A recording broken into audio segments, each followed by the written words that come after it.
C'est la plus grande collection au monde des œuvres de Toulouse-Lautrec et elle se trouve dans ce musée albigeois. Un musée qui devrait bientôt changer de mode d'administration pour être entièrement géré par la ville d'Albi. Le principe vient d'être voté en conseil municipal à la demande de la maire. La question qui se pose à nous aujourd'hui est finalement celle de savoir quel avenir nous voulons donner au musée. Selon Stéphanie Guiraud-Chaumeil, il faut changer le statut d'établissement public datant de la création du musée en 1923. En régie municipale, cela lui assurait un fonctionnement et un financement pérennes. Aujourd'hui, ce financement est dépendant, j'ai envie de dire, d'une délibération du conseil municipal.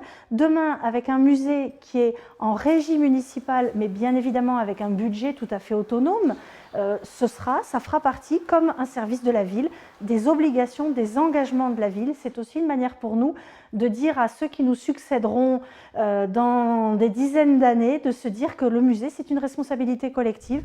Du côté de l'opposition, on se pose des questions sur ces modifications déjà actées par le conseil d'administration du musée. 4 élus ont préféré ne pas prendre part au vote. On n'a pas participé au vote parce qu'on n'avait pas les informations qui nous permettaient en fait d'avoir une position de vote.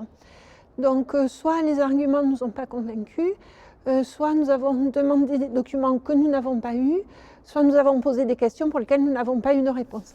Cette décision devrait permettre au musée de se remettre plus facilement des difficultés financières provoquées par le Covid. En 2021, le musée a accueilli 100 000 visiteurs de moins qu'en 2019.